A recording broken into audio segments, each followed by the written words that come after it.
Hello everyone, it's Emiliano here, and in this episode I interview Darren Weeks, who is a Canadian rich dad advisor.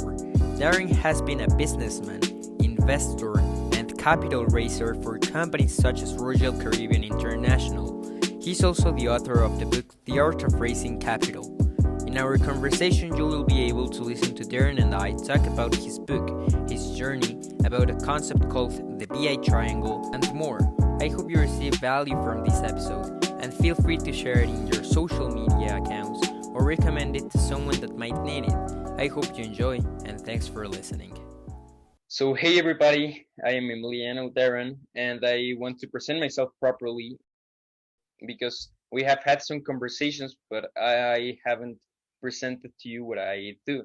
And so, again, my name is Emiliano. I'm the founder of the Reader Lounge, and the Reader Lounge is a social media page which is intended to be a leverage tool for people globally to help them on their transformation journey. And in the case of the podcast, I interview interesting and wise people and leaders to help other people on their transformation journey. And in this case, you're one of those people. And well, I would like you to present yourself and tell us a bit about your journey. Well, my journey is extensive because I'm getting older. I really appreciate you interviewing me, and I wish I would have had this insight when I was your age. My name is Darren Weeks, and I was always very entrepreneurial. I wanted to be rich when I was younger. So I always did really unique things, just as you're doing right now. I did unique things when I was younger. And most of it just entitled working really hard. I'm from Canada, so it was delivering newspapers when there was snow on the ground, or shoveling snow from the sidewalks for my neighbors, and then starting different part-time jobs and eventually starting my own businesses and investing when I was very, very young.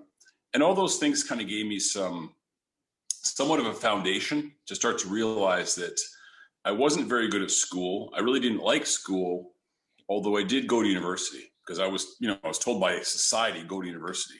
So I did receive a business degree, but I learned far more when I was going to school because I was always doing things in the business world. I remember starting my own t-shirt company in university. I remember investing in the oil market a lot. Saddam Hussein invaded Kuwait much before you were ever born. And when that happened, oil prices went up. So it's kind of crazy when I look back, but I took all my student loans and put it into the oil markets, and luckily things went up. And then finally, I bought my first property when I was a university student. So I kind of did both things. Society says you should go to school and get good grades so you can get a good job. Well, I didn't get very good grades, so I was really worried I would never get a job because I got some of the worst marks in university. So that's why I did things on the side, and those things benefited me, but I really didn't have any mentorship. I never would have thought of something like this. And obviously the internet didn't exist back then. But when I read a book called Rich Dad, Poor Dad, that's when things really changed a lot. And my life has changed ever since that considerably. And probably just because I turned my brain back on. Like, I have to be honest, when I was in university, I just did enough to get through. I had to work every day to make money. I didn't like school. I wasn't very good at it. So I would just study enough to get through. And literally the minute I left the classroom, if I was doing a test, I would forget everything. It was just, I don't care, I'm out. So when I met Robert Kiyosaki, he's the one that really turned me back on as far as my mind is my most powerful asset. And if you study things you like and you enjoy, like you're teaching, there's so many opportunities. So that's a little bit of my background in a lengthy answer. Okay, and well, I know you wrote this book, right? The Art of Raising Capital, and Yes. it is actually part of the collection of Rich Dad books, right? And well, I would appreciate if you could talk and tell us more about how was the experience of writing this book, and also how was the experience of getting to know Robert Kiyosaki and writing this book. Well, first of all, maybe start with Robert Kiyosaki. When I first was introduced to his book, it was 2001. And he was just on Oprah Winfrey, and, he's traveling all over the world, hosting events, huge events, like 25,000, 50,000 people. That's a lot of people. He was on stage with Trump for many of them. He wrote books with Trump. So like any kind of rock star, popular person, it's not easy to get close to them because, everybody wants something from people like that. So one of the greatest lessons that he taught me, and I was doing it without being taught, I was just too dumb to know the difference. But one of the greatest lessons he taught me was the more you give, the more you shall receive. Now, that's obviously a biblical lesson, but the more that I gave, and when it comes to giving, it was the more that I would teach financial education, because that's what I did. I became a facilitator for the Rich Dad organization. And it was kind of like a hobby business that Robert's company tried to create to get people to play this cash flow game that he created. And I was the only one crazy enough to make a business out of it. Like, there was 200 people that tried. It cost $10,000 just to try. And you didn't even get to meet Robert, right? But I started to play his game. In the first event, I had 4 people. And then I had 8 people, and then 11, and then it just kept growing. And what Robert notices is he notices people's actions, just like with you. I mean, I notice your actions. We talked a few months ago. You said you're going to do something like this. Now you did it. Most people don't follow through. So what Robert has taught me is you really want to judge people by their actions, not their words. So it's deeds, not words. So, I'm playing the cash flow game in front of bigger and bigger crowds. And I'll never forget, it was in about 2004. Robert Kiyosaki this time really has no idea who I am. I would go to his seminars. I'd go pay $5,000 to go to a seminar. But eventually he invited me because he heard I was hosting these cash flow games all over Canada. And it's the only one of 200 people that kind of made it. And, I was now speaking to 500 people at once playing cash flow. And the cash flow game that Robert and his wife Kim created, in my opinion, it's like his baby. He just loves the game, because if you play the game, first of all, you have fun. So it's a great way to learn. And we encourage mistakes. So if you make a mistake in a game, it doesn't really matter. Just play again. So what we suggest is we'd rather you make a mistake in the game than real life with real money. So what happened was I just kept having success playing the game to bigger and bigger audiences. So one day, the Rich Dad organization phones me and says, Robert has invited you specifically to a strategic business partners meeting with like 40 people. So I'm amazed, I have chills right now thinking about that first invite. And, some of his biggest business partners were in this meeting. It was very private, maybe 40 people. And I remember meeting, for instance, the president of Warner Brothers. They had a book division. And all his partners, that he was doing business with. So the point of the story is, because I always was giving and doing things just to educate with no real expectation of making money, because I wasn't making any money at the point, Robert saw that.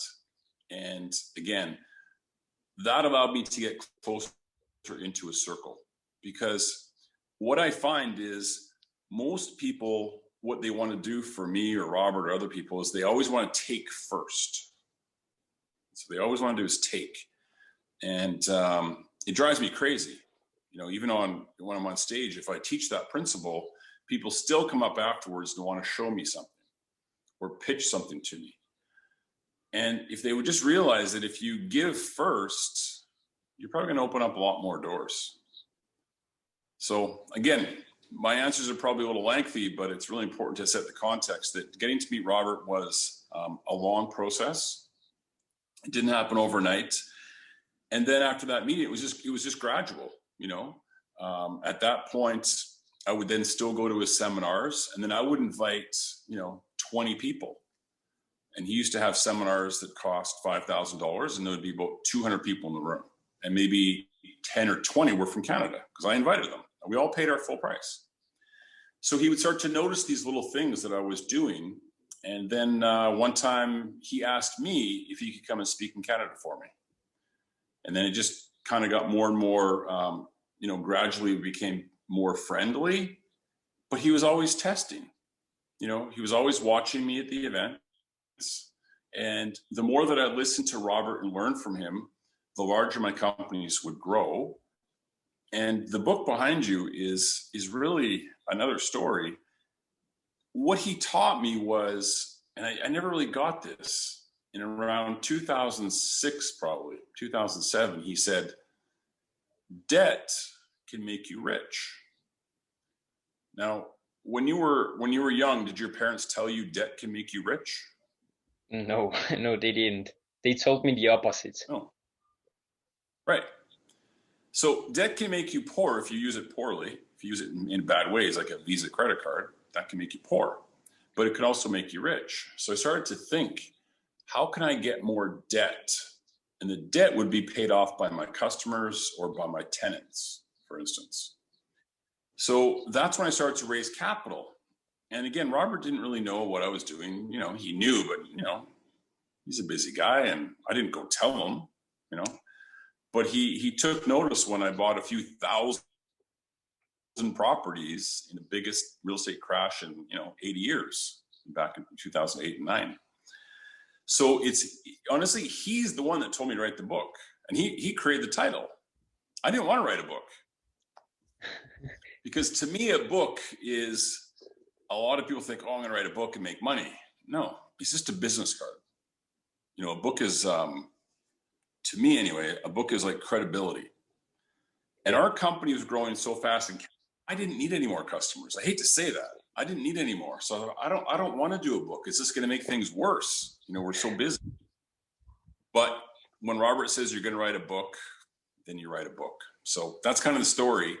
Do you want to know how much of that book I wrote? Yes, that would be interesting.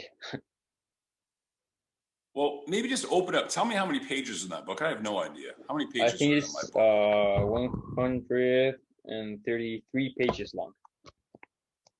Okay. So the only page I wrote in that book is the introduction. For real? That's it. Page. Because it's my material, and I'll tell the story, but what Robert teaches, and I've always thought about this, is like, why do I have to do everything? I failed school. I almost got kicked out of university. I can't write a book. And I don't have the discipline to sit down and write a book. And, I didn't need a book. So I had a course on how to raise capital, and my sales manager and a ghostwriter, they had to study the course, and they wrote the book. So it's my stuff, don't get me wrong, but Robert programmed my brain to be different. And I want to go to the beach right now. I went for a good mountain bike ride earlier. I don't want to be bogged down doing things. So that's the story about the book. I never wanted to write it. I wrote just the introduction, but it is my material, and Robert asked me to write the book, so I did. There, I've told you, never told anybody before. Whoa, I didn't expect that. But I mean, there are many stories you told of you in the book, right? And I would actually want to get deeper into the book, specifically into the part. There is a chapter in which you talk about raising capital as a business, right? And Yes. you also say that you did this some years ago.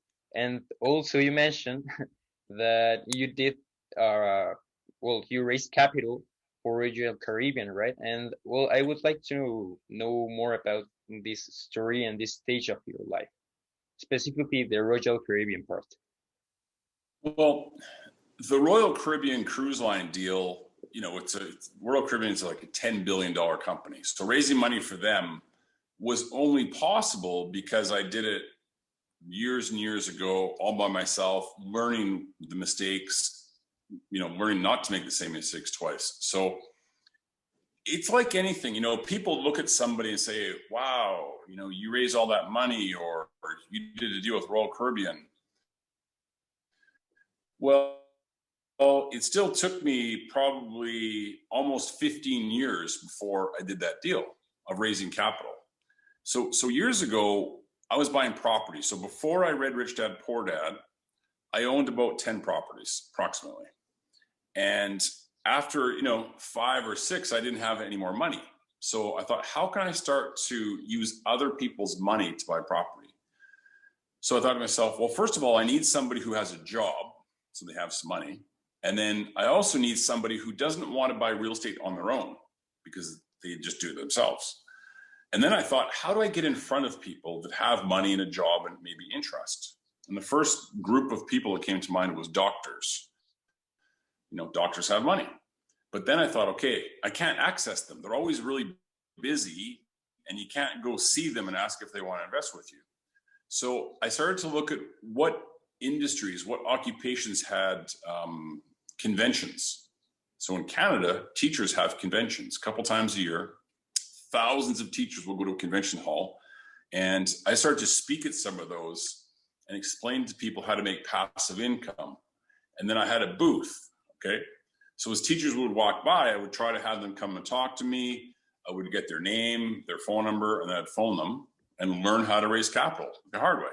So I did that for 2 years, a lot of different conferences. And I made so many mistakes.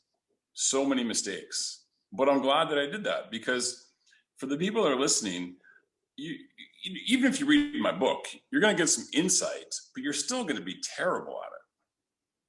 You're not going to succeed the first week, okay? Everybody makes mistakes.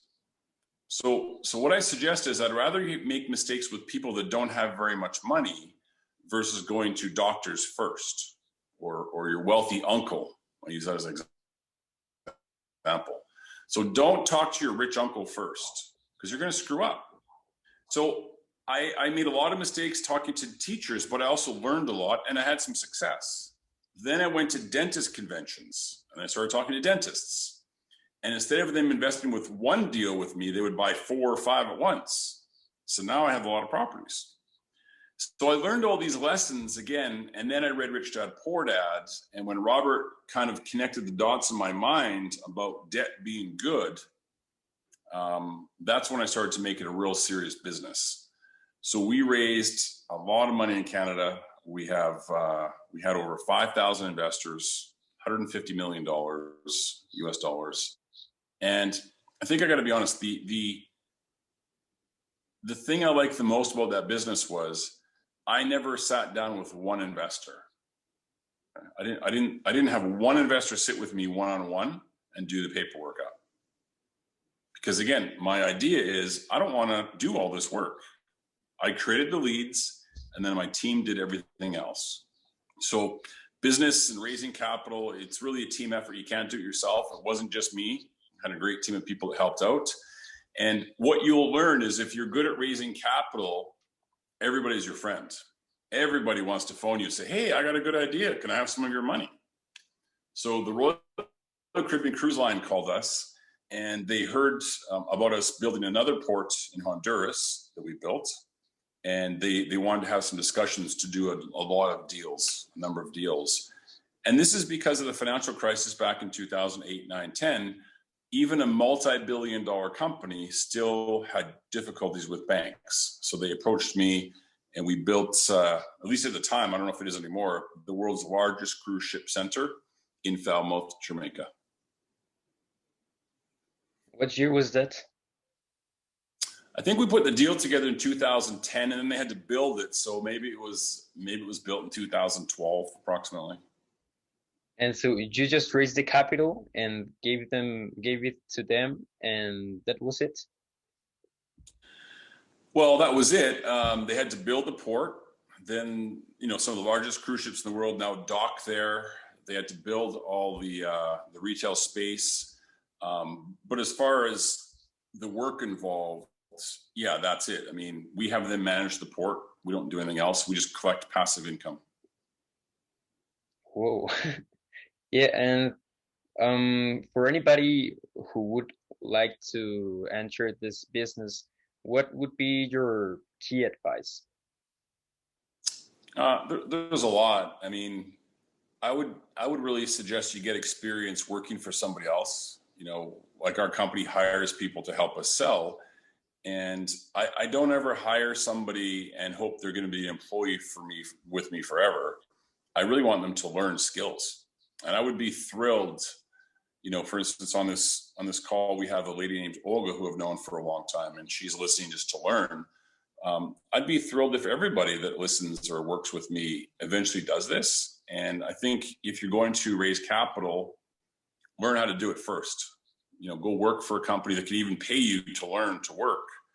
And then as far as some of the lessons go, there's so many. I could take a day to teach all the lessons that I've learned, because, even though you have success, you still do things you would never do again. And now that I'm in Mexico, the retirement didn't last very long before we started to do another business of raising capital. But our model now is way better than I did in Canada. It's just far superior, because it's like anything somebody does. If you had to do it all over again, whatever you're good at, you'd be better, right? So there's really too many lessons, but I'd say if you're going to raise money, go learn first, because you're going to make mistakes. And raising money, the problem with raising money is you have to pay it back. You have to give a good return. And if you don't, your career is going to be very, very limited. So people and money and blood, sweat, and tears to make that money, it's a very, very serious subject. And I always want to say this: make sure you also follow all the rules. Every country has different laws when it comes to raising capital, and you need to follow them or you'll go to jail. Yeah. And well, now talking more about business in general, I would Sure. like to know how did you learn about the concept of Robert Kiyosaki, the BI triangle, and how did you apply it, and how would you suggest anyone to apply it? Well, the way I came across the Guide to Investing, which is a book, was every book Robert would write, I would just buy it and read it. So first of all, I read Rich Dad, Poor Dad, and that was a complete game changer for me. Then I read a book called The Cash Flow Quadrants, which a lot of people like better than Rich Dad, Poor Dad. But my favorite book of all of his books, he's probably written 20 or more, is the third book that I read, is called The Guide to Investing. And the last 100 pages in that book, there's a concept called the BI triangle. And B stands for business and I stands for investing. So how do you create a successful business or invest successfully? So the B or the I, how do you do it? And this 100 pages describes in general how the BI triangle works. And it really is, it's 8 integrities of a business. And there's 3 integrities that are on the outside of this triangle, and there's 5 in the inside. And the 3 integrities on the outside, that really is what Robert teaches all the time. So Robert is always talking, first of all, about mission. So what is your mission? Like, why do you do these podcasts, for instance? Well, lately I have been thinking much about that, and now my idea is just to share ways to live truer to yourself, and at the same time to transform. So and that's it. It's mostly about transformation, personal transformation. Yeah. Do you think you're going to learn a lot by doing these podcasts? Yeah. I have done 2 interviews and I have learned a lot. Sure. And for people listening, the cool part is you did not say you're doing this to make money. So if you look at the BI triangle, the most important thing is the base of the triangle is the mission. Why are you doing it? You can tell it comes from your heart. You like to do this, okay? So when you're building a business or investing in a business, you want to make sure it has a very strong mission. That's the first word on the bottom. Then on the side, you've got team. And as I've alluded to today, I can't have any success without a great team. On the other side of the triangle, it's leadership.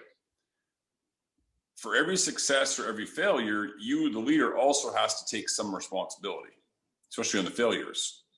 So they don't teach, when I took business school, they don't teach you about leadership, building a team, the mission. All they taught me was I should go get a job. I didn't want a job. I'm not a good employee. So that's the outside of the triangle. Now, inside the triangle, there's 5 additional integrities of any business. So if you're going to start a business, eventually you need to know, how can you monetize it? How do you make money? And it's not necessarily just to how to get rich. That's not the point.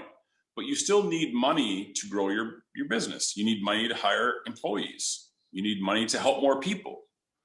So you have to look at the most important thing inside the BA triangle is the cash flow. And same thing if you're going to invest.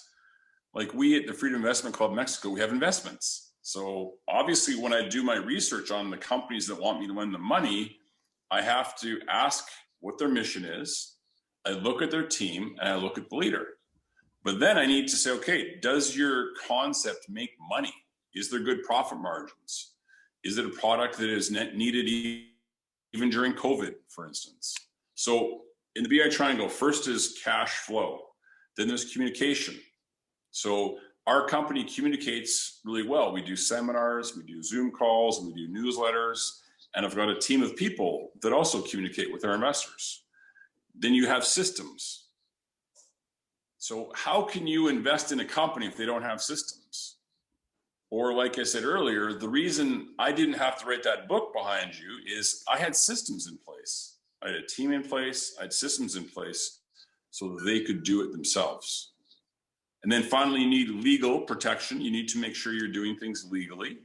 So in Mexico, we went to some of the best lawyers in Mexico to make sure that raising capital here was done legally. It's very, very important. And then finally, what's last on the BI triangle is the product. And, I guess it's kind of like this, this is an Apple phone, and these are fairly new earbuds. So Apple has all kinds of different products. No matter what product they launch tomorrow, it's really easy for them to drop this product into their BI triangle or a new product because they've got a really, really strong BI triangle. So what I see and why I like the BI triangle so much is most people, they focus on the product. And there's many people that have products, but they never have any success because they don't have a strong BI triangle. So it's a really, really great concept. I use it all the time to analyze businesses that want my money or my club's money. And it's a great way for entrepreneurs to look at their business and say, okay, am I matching, am I covering all 8 of those integrities? And finally, what are you doing, as everybody listening, what are you doing to become a better leader? And that's personal development. That's what Robert Kiyosaki is all about. When we meet, when I've had private meetings with him, I've traveled over the world with him, we don't talk about making $1 million. We have lots of great conversations, but it's never about money. It's just always about being a better person, learning. What's your mission, Darren? Or at least the mission of your businesses? Yeah, well, everyone's a little bit different. I have a coffee business, and that's to have fresh roasted coffee delivered to your door, within days in Canada. And in Mexico, the Freedom Investment Club Mexico, it really is it's a dual mission. First is to educate all Mexicans about financial education, financial literacy. Most of our events are free. We had a Zoom last night, it's free. So I don't only target people that are rich. For instance, most really good investments, most people are never going to hear about them because they don't have the network. So what I pride myself on with FICM is that we have open doors to everybody in Mexico.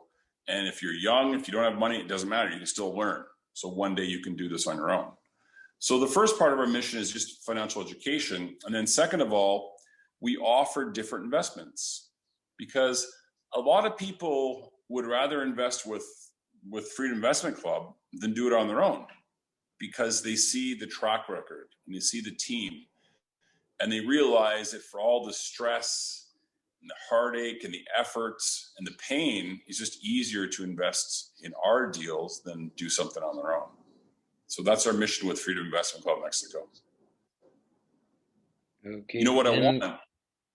Sorry? I want to add one.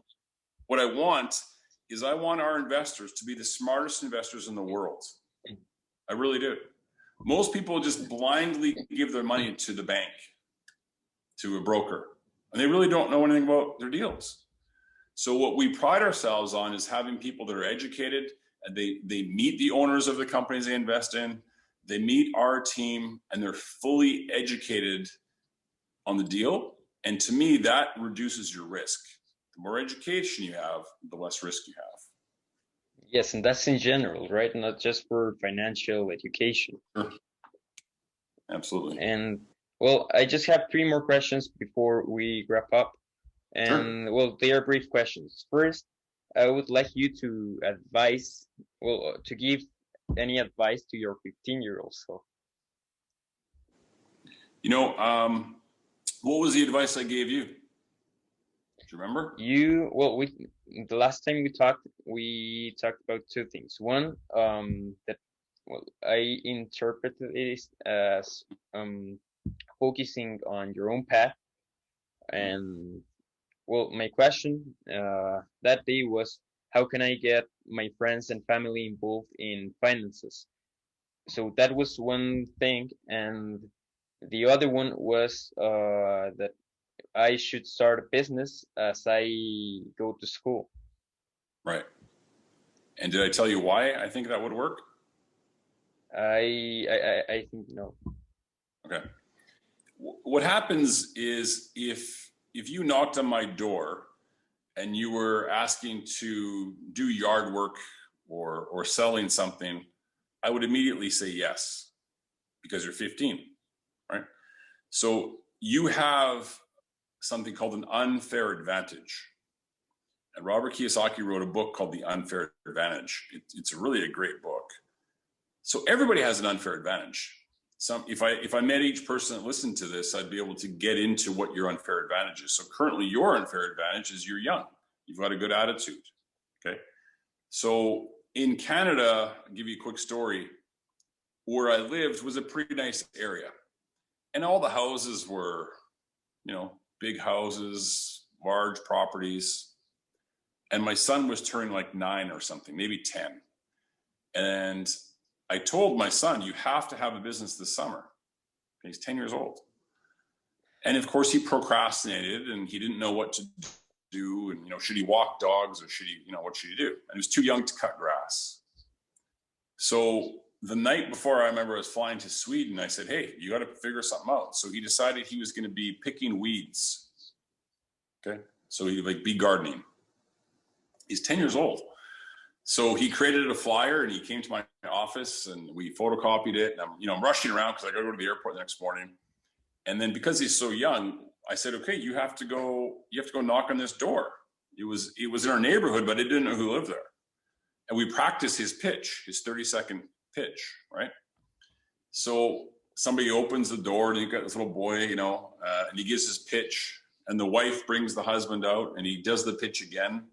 And the next thing you know, the door closes and my son walks to the garage and they were opening up the garage door and the gentleman hired Connor, but he wanted to show him his favorite sports car he just bought because he was a very successful entrepreneur. And he had tears, kind of makes me emotional right now. He had tears in his eyes, this man, because, he worked so hard to get ahead. And when a young entrepreneur knocks on the door, it's like a family. You're not going to say no. It's impossible to say no. And I mean, if you want to be a medical doctor, then, you need to go to school, get really good marks and, do very well, go to school. Great. If you want to be a medical doctor. If you want to be a business owner, an entrepreneur, if you want to make more money, then you don't need to go to university. You don't need to get a degree. So first of all, I want to say you have to do what you really want to do. You have to do what's passionate, right? If you want to be a doctor, this advice isn't for you. Please go to school and become very good, do very well on tests, because I want you to be a good doctor for me. But if you want to be an entrepreneur, then you've got to do entrepreneurial things. And you have an advantage right now. Anything you want to sell, I'm going to take your phone call and I'm probably going to buy it, even if I don't need it. Okay? Okay. So that's why I suggested you start a business, because you're young, you've got good attitude, and you might as well start failing now when you're young, because you're going to fail. You're going to make mistakes. You might as well do it while you're young. Yeah, well, thanks for the advice. And Okay. just two more brief questions. First, what advice would you give to anyone for them to be successful financially and in business? Well, I mean, I'll look at it this way. Robert Kiyosaki created a cash flow game, which I talked about earlier. And the object of the game is to get out of the rat race. And one of the big reasons I'm so passionate about helping people in Mexico is I believe the Mexican people work way too hard for way too long for way less money than they should, than they deserve, right? But it's just ingrained in people. I mean, there's people outside my neighborhood, they're working outdoors, it's hot, long days, it's hard work. You don't get paid very much money. So the first thing is, what I want people to do is sacrifice a little bit. Nothing's easy, but anybody can do it. So if I look at some of the people in Mexico that make a very low amount of money, it's not easy to get started, but save some money, do some research on investing, and invest a little bit of money and let it grow. And then just keep investing more and let the profits grow more, so that eventually you can become financially free. And you can become financially free in like literally 5 years, 10 years, if you're really dedicated to it. And almost everybody listening can do it. Instead of buying a Starbucks, make your own coffee at home. Save $2 a day, for instance. Make your lunch instead of buying it somewhere. Things like that. You can sacrifice. It's not easy, but sacrifice for a little bit when you're young, and your income can grow passively. So the first thing is, that's what everybody should be focused on, is create passive income so you're not handcuffed to a job. Okay. Now, second of all, if you're going to have a business, Ken McElroy taught me this about 10 years ago. And Ken is also a Rich Dad advisor. And him and I bought 5,000 properties together through his recommendations. And he taught me his business is financially free. So not just he is financially free, his business is financially free.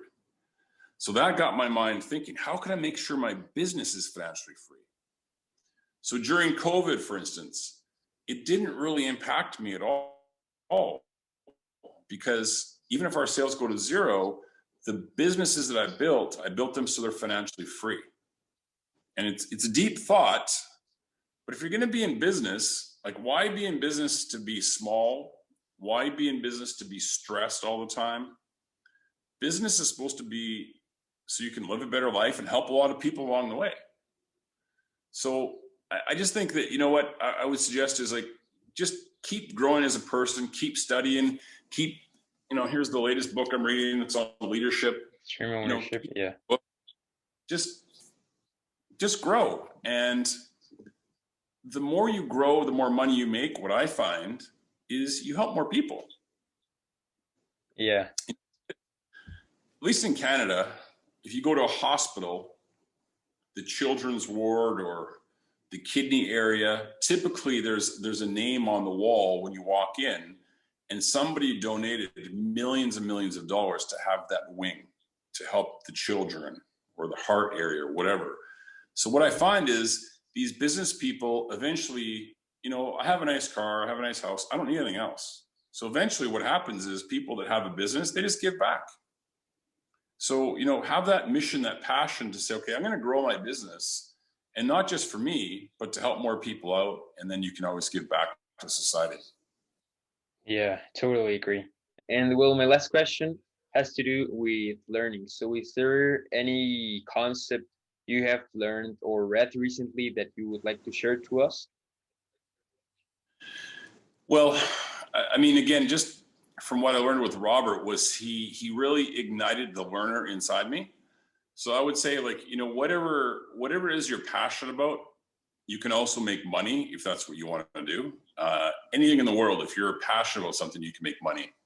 So whether it's playing the piano or doing podcasts, you can make money at it.